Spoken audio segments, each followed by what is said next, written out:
얼마 전에 제가 차에서 스치면서 들었던 그 본문이 기억나서 그 말씀을 나도 한번 연구하고 고민하면서 말씀을 준비해야겠다는 생각이 들어서 말씀을 좀 준비하게 됐습니다. 여러분 요새 세상에 좀 슬픈 소식, 뭐 우울한 소식이 되는 어떤 그런 이슈 되는 거는 코로나이겠죠, 당연히. 네, 그거 말고 좀 이렇게 그 와중에 좀 이렇게 기쁘고 활기찬 이슈가 되는 소식이 있습니다. 뭔지 아십니까? 그렇죠. 지금 이제 저기 우리의 고향인 그 대한민국 옆에 있는 나라인 일본에서 이제 도쿄 올림픽이 시작이 됐습니다. 원래는 작년에 시작을 했어야 되는데 코로나 때문에 작년에 진행하지 못하고 1년 연기돼서 금년에 이제 시작을 했습니다. 지난주 주일날 아마 지난주 주일인가요? 아무튼 그때 개막식을 했던 것 같습니다. 아무튼 그렇게 해가지고 올림픽이 시작이 됐어요. 여러분 올림픽은 많은 세계의 사람들이 집중하고 쳐다보는 어떤 그런 굉장히 큰 스포츠 쇼입니다. 그래가지고 그것에 대해서 많은 사람들이 관심을 갖고 많은 기업들도 관심을 가서 스폰하기도 하고 아무튼 합니다. 근데 진짜 제일 그 자리에서 중요한 사람은 누굴까요? 맞습니다. 우리 사모님이 너무 대답을 잘 해주셨네요. 선수들이에요. 선수들. 각 종목에서 그 종목의 대표 선수를 뽑히기 위해서 많은 선수들이 진짜 열심히 땀을 흘립니다. 제가 흘리는 땀은 비교가 되지 않습니다. 네. 엄청난 땀을 흘리면서 막 그 사람들이 이제 훈련하는 과정들을 이렇게 다큐멘터리 같은 걸로 보면은 사람이 저렇게 할 수 있을까 싶을 정도로 엄청난 고난의 시간들을 막 견디면서 훈련을 합니다.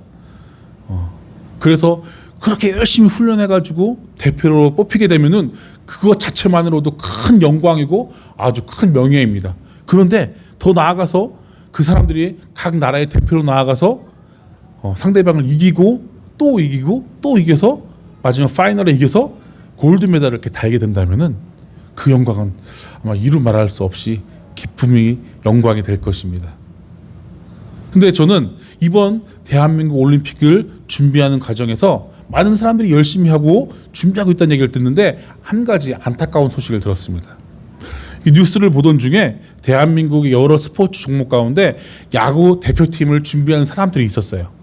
이제 야구 출정식을 이제 대표팀 출정식을 얼마 남지 않고 대표팀으로 다 소집되어서 너 대표팀이야라고 선택되어 가지고 이제 그 선수로 출전만 하면 되는 그 시기였어요. 근데 어떤 뉴스가 나왔냐면은 그 대표팀으로 소집하기 직전에 프로야구가 진행됐는데 프로야구 경기가 끝난 다음에 선수들이 모여서 술을 먹었어요.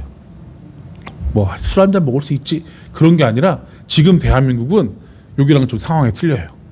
몇 명 이상 모이면 안 됩니다라는 법칙을 세웠어요. 근데 그걸 어기고 모여서 술을 먹기 시작합니다. 외부에서 다른 사람을 불러서 같이 술을 먹었어요. 그러다가 이 사람들이 코로나에 걸렸어요.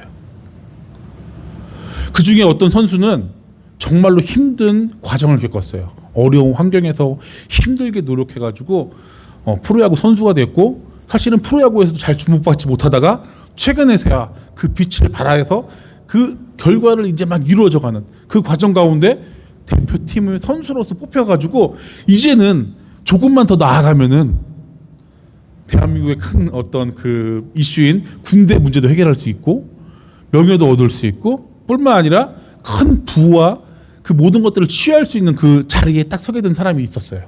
근데 이 사건을 통해서 이 사람은 그 모든 것을 잊어버립니다.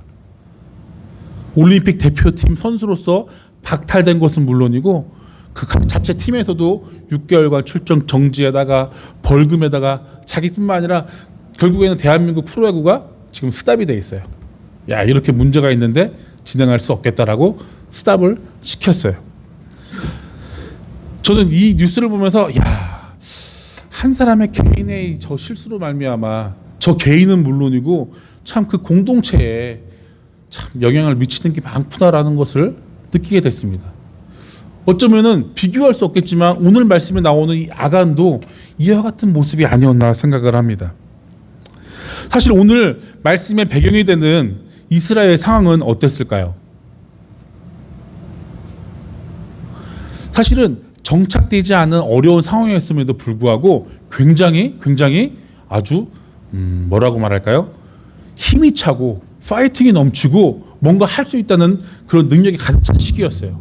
왜냐하면은 이스라엘 백성들이 출애굽하여서 광야의 그 오랜 시간들을 잘 견뎌내고 이제는 새로운 지도자 여호수아와 함께 가나안 땅을 직접 정복하기 시작한 시점이었어요.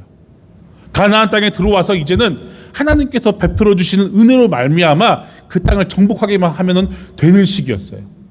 이스라엘 백성들에게 무엇을 보여주셨냐면은 처음에 이 가나안 땅으로 들어올 때 건너야 되는 강이 있었어요. 어떤 강일까요? 요단강. 근데 하나님께서는 이스라엘 백성들에게 확신을 주시기 위하여서 이적을 보여주십니다. 그 요단강을 그 추수의 때에 물이 넘치는 그 요단강을 딱 멈추게 해주시고 거기에 그 이스라엘 백성들이 모두 다 마른 땅을 쫙 건너가게 하십니다. 여러분 한번 상상해 보십시오.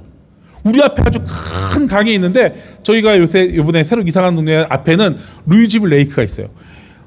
큽니다. 제법 큽니다. 물이 막 이렇게 있어요. 근데 거기를 쫙 갈라져 가지고 마른 땅같이 그것을 지나가게 된다면은 얼마나 설렐까, 얼마나 감동일까라는 생각을 하게 됩니다. 근데 그것을 듣는 것만으로도 이야 대단한데? 라고 느낄 수 있겠지만 직접 이스라엘 백성들은 그것을 봤다는 거예요. 경험했다는 거예요. 그 마른 땅을 건넜다는 겁니다. 그런 은혜를 누리고 또 이스라엘 백성들에게 어떤 역사를 보여주셨습니까? 하나님께서 그들에게 여리고성이라는 큰 성을 마주하게 합니다. 여리고성은 가나안 땅이 많은 종족들이 시작됐을 때 가장 오래된 성 중에 하나였어요. 가장 중요한 요충지에 위치한 성이었어요. 가장 중요한 요충지에 있기 때문에 많은 사람들이 그 성에 동참했고 성은 참 크고 놀라운 사이즈를 갖고 있었어요. 많은 사람들이 거했고 오랜 시간 동안 버텼다는 것은 그만큼 힘이 강대한 성이었다는 거예요. 가나안에 있는 모든 민족들이 여리고성을 바라보고 있어요. 저 성이 무너질까 안 무너질까. 그래 그 오랜 시간 동안 버텨준 여리고성은 우리를 대신해서 이스라엘 백성을 막아줄 거야라는 희망을 갖고 있을 정도로 강한 성이었어요. 그런데 하나님께서는 그 성을 무너뜨립니다. 할렐루야. 이스라엘 백성들의 힘이 아니라 이스라엘 백성들의 창과 활과 검을 통하여서 그 성을 무너뜨린 것이 아니라 하나님께서 모든 것을 계획하시고 하나님의 능력으로 그 성을 무너뜨려 버리셨어요. 이스라엘 백성들은 놀랄 수밖에 없었어요. 그 크고 강한 성이 우와 우리가 그냥 소리만 질렀을 뿐인데 성을 들고 소리만 질렀을 뿐인데 그 성이 무너지는 것을 봤다는 거예요. 여러분 삶 가운데 한번 그것을 상상해 보세요. 그것을 한번 경험해 보세요. 여러분 한번 직접 그것을 우리 눈앞에 한번 확인해 보세요. 얼마나 웅장한 모습입니까? 그런 역사하시는 하나님께서 함께 하시는데 이스라엘 백성들 앞에 많은 가나안 백성들 그 큰 아낙 족속 사람들이 있다 할지라도 무서운 철병을 갖고 있는 사람들이 있다 할지라도 두려울 것이 하나도 없는 상황이 된 것입니다. 그런 상황 속에서 오늘 아간이 범죄한 것입니다. 사실 아간의 범죄함은 너무도 안타까운 현실입니다. 그에게 놓여져 있던 많은 물질들 200세겔이 되는 은과 50세겔쯤 되는 금덩이 아름다운 외투는 그의 마음을 유혹하기에 충분한 것이었다 볼 수 있습니다. 하지만 그 결과는 참담했습니다. 이스라엘 백성들이 그 승승장구하는 가운데 그 다음 맞이한 아이성을 차지했을 때 아이성은 여리고성과 비교할 수 없었어요. 정탐꾼이 말합니다. 여호수아여 저 성은 보잘것없습니다. 모두 올라갈 수고할 것 없이 2-3천 명만 있으면 충분히 무너뜨릴 수 있습니다. 하지만 아간의 범죄함을 통하여서 이스라엘 백성들은 그 앞에서 크게 패하고 맙니다. 많은 사람들이 죽고 말았다는 것이죠. 저는 오늘 말씀을 통해서 그렇다면은 왜 아간은 이러한 범죄를 저질렀는가? 왜 아간은 이런 모습 속에 있는가? 그렇다면 우리는 아간과 다른가? 그런 모습들을 한번 말씀 속에서 찾아보면서 우리의 모습을 한번 점검해 봤으면 좋겠습니다. 사실은 하나님께서는 아간의 범죄함을 아간 한 사람의 범죄함으로 바라보지 않으셨어요. 오늘 말씀 11절에 보면 뭐라 말씀하시냐면은 이스라엘이 10절과 11절에 보면 여호와께서 여호수아에게 이르시되 일어나라 어찌하여 이렇게 엎드렸느냐 이스라엘이 범죄하여 내가 그들에게 명령한 나의 언약을 어겼으며라고 말하고 있어요. 아간 한 사람의 범죄함을 뭐라 말하냐면은 이스라엘의 범죄함이다라고 말하고 있어요. 하나님은 한 사람의 범죄함을 그 한 사람에 국한시키지 아니하고 그 공동체 가운데 그 죄에 대해서 책임을 전가시키는 모습을 보여주고 계십니다. 즉 우리가 아간과 같은 모습이 나의 삶 가운데 있다면, 나의 모습 가운데 있다면 사실은 나뿐만 아니라 나의 가족뿐만 아니라 나의 공동체도 이러한 어려움 가운데 있을 수 있다는 것을 기억하시기 바랍니다. 아간의 범죄함을 통하여서 결국에는 이스라엘 백성들이 패하게 되고 이스라엘 백성들이 무너지게 되고 이스라엘 백성들이 좌절하게 되는 모습을 보여줍니다. 하나님은 이러한 아간의 모습에 대해서 이러한 이스라엘의 범죄함에 대해서 즉각적으로 일을 처리하기 시작합니다. 10절에 보면은 여호수아에게 이르시되 어찌하여 일어나라 어찌하여 이렇게 엎드려졌느냐. 이스라엘의 패함을 보고 여호수아와 장로들이 정말로 여호와의 궤 앞에 엎드려져서 먼지를 뒤집어쓰고 겉옷을 찢고 기도하며 눈물을 흘리고 있을 때에 하나님께서는 그들을 불러 세웁니다. 야 너희들 지금 이러고 있을 때가 아니야. 내가 너한테 알려줄 테니까는 즉각적으로 너의 회개하는 모습을 너희 가운데 너희 공동체 가운데 보여줘라고 하나님께서 말씀하십니다. 그리고 이스라엘의 범죄함을 너희들이 나의 것을 도둑질했으니까는 나는 그것에 대해서 대가를 받은 것뿐이야. 빨리 그것에 대해서 처리하지 않으면은 나는 너와 함께하지 않을 거야라고 말씀하십니다.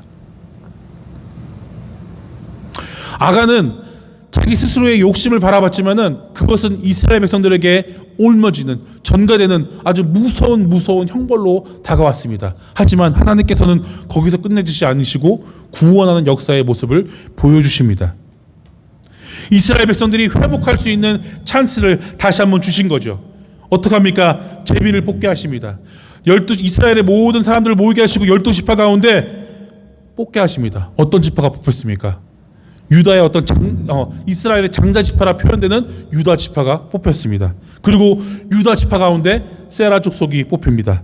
세라 지파의 모든 남자를 뽑아서 다시 제비를 뽑았는데 삽디가 뽑혔습니다. 삽디 가문의 모든 남자들을 모았습니다. 그리고 제비를 뽑았을 때 유다 지파 세라의 증손 삽디의 손자 갈미의 아들인 아간이 뽑히게 되었습니다. 그 아간은 어떻게 됐습니까? 그 아간은 그와 관련된 모든 사람, 그와 관련된 모든 짐승들, 그리고 이가 훔친 모든 물건들과 함께 불에 맞고 결국에는 불사르게 되는 무서운 결과를 낳게 됐습니다. 하나님은 경고하시는 거예요. 하나님은 이스라엘 백성들에게 경고하시는 거예요. 지금 우리들에게 경고하시는 거예요. 하나님의 것에 대해서, 하나님의 살아계심에 대해서, 하나님의 말씀에 대해서, 하나님의 역사하심에 대해서, 하나님이 우리와 함께 하심에 대해서 우리가 그것들에 대해서 거부하거나 그것들을 부인하거나 그것을 망각하지 마라. 그것을 기억하면서 너희들이 살아가길 원한다라고 말씀하시는 거예요. 하나님께서는 이 모습을 통하여서 우리에게 어떤 모습을 바라십니까?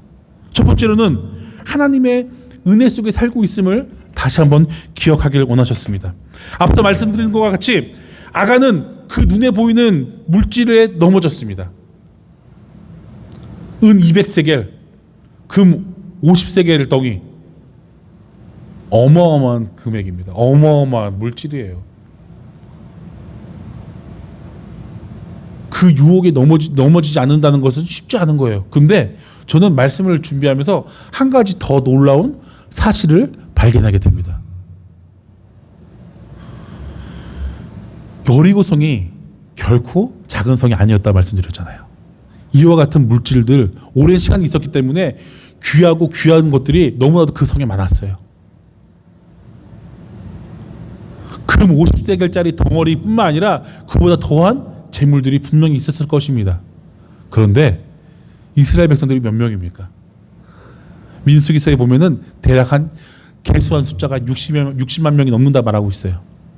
그 많은 사람들 중에 그 60만 명이 넘는 사람들 중에 여리고성을 무너뜨리고 정리하는 과정 가운데 오직 단 한 사람 아간만이 그런 범죄를 저질렀습니다. 왜 다른 이스라엘 백성들은 그렇지 않았을까? 앞서 드린 것과 같이 그들 중심에는 많은 물질들이 보였지만 그거보다 더 위대하신 하나님의 역사하심을 신뢰했다는 거예요. 이 물질이 있지만 하나님께서 말씀하시길 이것은 내 것이라 모두 나에게 바쳐라고 말씀하신 것들을, 그 말씀을, 그 약속을 기억하고 있었다는 거예요. 아간이 많은 물질 앞에 있었으니까 넘어질 수 있으라고 이해하기보다는 훨씬 더 많은 사람들이 하나님의 은혜와 하나님의 역사하심을 기억하고 있다는 사실에 대해서 우리는 기억할 필요가 있다는 것입니다. 목사님, 나도 그런 은혜를 받았으면 그렇게 살 수 있어요. 내 눈앞에 요단강이 갈라지고 내 눈앞에서 여리고성이 무너지는 모습 보여주면 나도 그렇게 살 수 있습니다라고 말하시겠습니까? 아니요, 그렇게 말씀하시면 안 돼요. 왜냐하면 우리는 그들과 비교할 수 없는 더 큰 은혜를 받고 있지 않습니까? 살아계신 하나님께서 우리를 사랑하여 주셔서 우리의 범죄함을 용서해 주시기 위하여서 그 귀하신 예수 그리스도를 이 땅에 보내주셨습니다. 그 예수님께서 우리를 너무너무 사랑해 주셔서 자신이 십자가에 달려 돌아가시기까지 우리를 사랑하시고 그것을 증거해 주셨습니다. 뿐만 아니라 이 땅을 살아갈 때에 혹여나 우리가 연약한 우리들이 넘어질까 봐 성령 하나님께서 우리를 주관하여 주시고 우리 안에 내주하여 주심으로 말미암아 우리의 삶을 인도하시고 하나님의 이끄시는 삶대로 우리를 이끄시고 계시지 않습니까? 그 놀라운 역사하심이 지금 우리와 함께 있는데 어찌 우리가 그런 고백들을 할 수 있겠습니까? 사랑하는 성도 여러분, 우리가 이 말씀을 통해서 그렇구나, 하나님이 살아계시는구나, 하나님이 나와 함께 계시는구나, 내가 그것을 바라보면서 혹여나 내 눈앞에 있는 유혹들과 어려움들이 닥쳐온다 할지라도 믿음으로 승리할 수 있는 저와 여러분 되기를 주님의 이름으로 축원하여 드립니다. 두 번째로는 우리가 이 아간의 사건을 통해서 우리의 공동체를 한번 기억하시기 원합니다. 사실은 아간의 사건 이전에도 한 사람의 범죄함을 통하여서 이스라엘 백성들이 고통받는 것은 너무도 많은 역사 속에 있었습니다. 아간이 그 앞에 있는 물질들에 대해서 욕심을 부리다가도 만약에 내가 이것을 취했을 때 나와 함께하는 이 이스라엘 민족이, 너무 크게 가지도 말고 지금 내 옆에 있는 나의 아내가, 나의 딸들이, 나의 아들들이 고난을 받는다 생각하면은 사실은 그렇지 못했을 거예요. 그런데 하나님은 분명히 권고하십니다. 아간과 같은 범죄를 저지른다면은 그 공동체 가운데도 반드시 함께 책임을 물으실 거라는 거예요. 그렇기 때문에 우리 스스로 하나님 앞에 설 때 하나님, 내가 너무 연약합니다. 내가 너무너무 연약합니다라고 고백하면서 우리 공동체를 위해서 함께 기도하고 함께 세워나갈 수 있는 저와 여러분 되기 원합니다.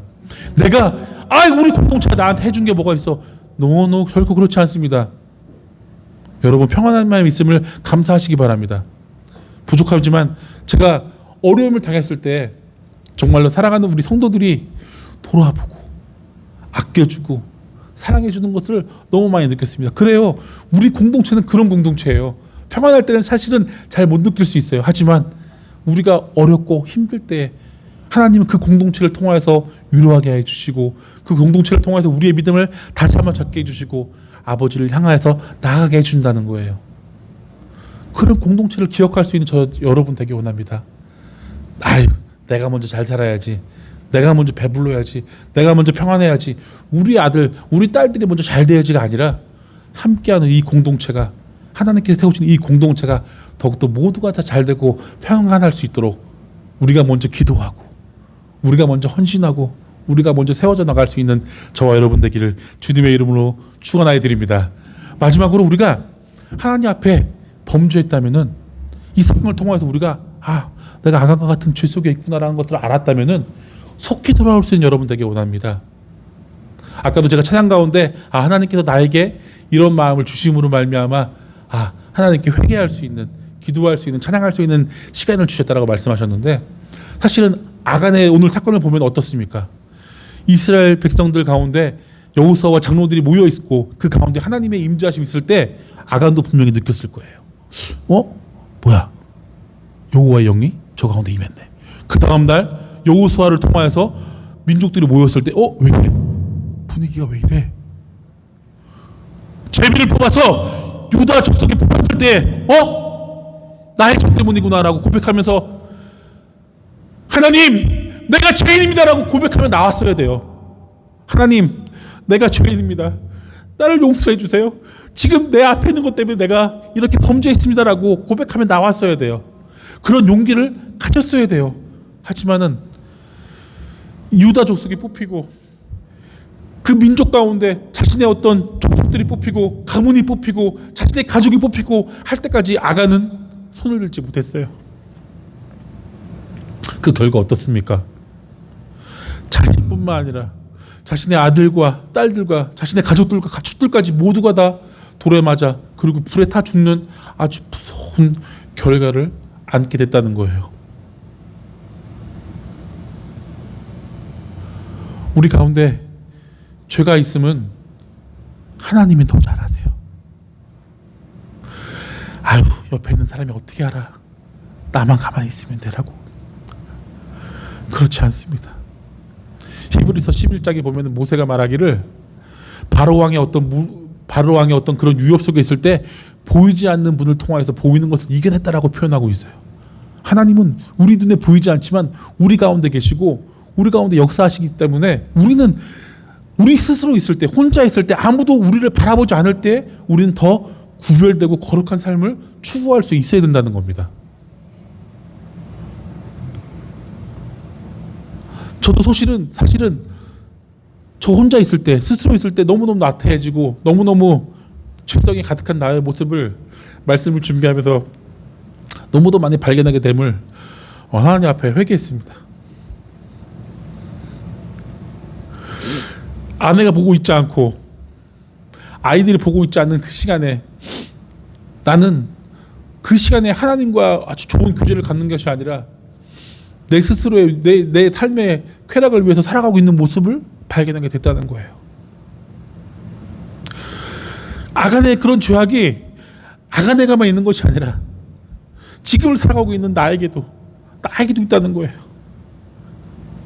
하나님이 나에게 이렇게 알게 해주시는 것은 아간을 두고 제비 뽑아서 한 번에 아간을 뽑았을 수 있음에도 불구하고 그 지파와 그 족속과 그 가문과 그 가족들을 뽑는 그 시간들을 통해서 알게 해주심을 나에게도 허락해 주셨구나. 그 사인을 주셨구나라는 것에 대해서 감사할 수밖에 없었어요. 그리고 아버지 앞에 회개할 수 있었습니다. 우리가 바라보는 하나님은 공의하는 하나님이시지만 또한 아주 자비의 하나님이십니다. 아무리 큰 범죄하였다 할지라도 하나님 앞에 자복하고 회개하면은 하나님은 결코 그 기도를 버리지 않으십니다.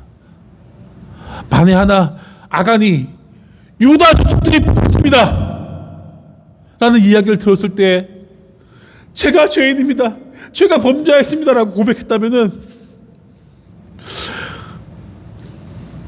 하나님은 용서해 주지 않았을까요? 하나님은 그 마음을 받아주시지 않았을까요? 사랑하는 성도 여러분, 여러분의 죄를 기억나게 해주시고 그 죄를 회개할 수 있는 때가 있다면 여러분 그때가 가장 귀한 때입니다. 하나님께 회개하고 하나님께 간구하고 하나님께 돌아서십시오. 그러면은 하나님의 귀한 은혜가 있습니다. 이렇게 아간의 사건을 통해서 우리가 하나님 앞에 돌아설 때 어떤 역사가 있습니까? 어떤 은혜가 있습니까? 하나님 앞에 돌아섰을 때 아간의 어떤 그 벌하심을 통해서 많은 아픔이 지나가고 이스라엘 백성들에게는 다시금 승리의 역사를 보여주셨습니다. 이것은 이스라엘 백성 시대에 끝난 것이 아닙니다. 저는 한 가지 예화를 들었습니다. 예전에 저는 직접 경험한 것이 아니지만 1906년, 1907년에 평양 대부흥 운동이 있었습니다. 아주 뜨거운 성령의 역사하심이 일어난 시대였어요. 그 시발점을 통하여서 대한민국이 어떤 복음이 뿌리잡게 되는 아주 귀한 계기가 됐음을 배웠습니다. 근데 그때 한 가지 아주 중요한 사건이 있었습니다. 1907년 그 부흥 역사가 있기 전에 어떤 일이 있었냐면은 평양에 있는 장대현 교회에서 집회를 열게 됐습니다. 왜 집회를 열게 됐냐면은 주변에 있는 선교사님한테 들었는데 인도와 여러 나라들에서 아주 부흥의 역사가 일어나고 있다라는 이야기를 들었어요. 그래서 이 평양에서 한국에 있는 지도자들이 야 우리도 한국에 있는 선교사들도 야 우리도 같이 한번 기도해서 이 대한민국 이 조선 땅에 한번 놀라운 성령의 역사를 이뤄보자라고 하면서 모여서 집회를 열었습니다. 근데 안타깝게도 이 장대현 교회에서 열린 집회가 뜨겁지가 않았어요. 성령의 역사하심을 체감하지 못했다라고 표현하고 있어요. 마지막 날이 됐습니다. 마지막 날에 길선주 장로님, 지금의 어떤 목회자예요. 길선주 장로님이 설교하는 시간이 됐습니다. 근데 그때 그 장로님이 이런 고백을 했다 그래요. 아간의 죄악을 이야기하면서 아간의 범죄함을 통하여서 이스라엘의 고통을 얘기하면서 그가 그것이 해결됐을 때에 놀라운 은혜를 베풀어 주셨던 걸 얘기하면서 자신의 죄악을 이야기했다라고 얘기하더라고요. 자신의 아주 자신의 아주 친한 친구에게 친구가 죽으면서 큰 유산을 맡겨줬대요. 왜냐하면 죽은 친구의 아내가 총명하지 못했고 자녀들은 어렸기 때문에 재산을 좀 맡아달라고 했는데 길선주 장로님이 그것을 대부분 자기 것으로 취했다라고는 고백을 했답니다. 그 고백 후에 새벽 2시, 3시가 넘도록 그 모인 자들이 하나님 앞에 회개하는 그 성령의 역사의 시간이 있었답니다. 그리고 평양 대부흥 운동이 시작되었습니다. 우리도 아간과 같은 죄인입니다. 우리도 그와 같은 너무도 부족하고 연약한 자들입니다. 하지만 우리가 하나님 앞에 다시 한번 온전히 서서 회개하며 우리의 연약함을 고백하고 나아간다면은 하나님은 그 기도를 반드시 응답해 주십니다. 그리고 더 귀한 것으로, 더 복된 것으로, 더 풍성한 것으로 채워주실 것입니다. 사랑하는 달라스 우리 교회 여러분, 우리 성도 여러분, 그것을 믿으며 나아가기 원합니다. 그 하나님의 약속을 붙들고 나아가기 원합니다. 한 번씩 한 실수에 대해서 내려놓고 하나님, 내가 잘못했습니다. 나를 통하여서 이 공동체가 병들고 아픈 것이 아니라 복되기 원합니다. 하나님, 은혜를 베풀어 주세요. 나를 용서해 주세요라고 회개하며 하나님의 그 놀라운 은혜, 풍성한 은혜를 체험할 수 있는 저와 여러분 되기를 주님의 이름으로 축원하여 드립니다. 기도하겠습니다.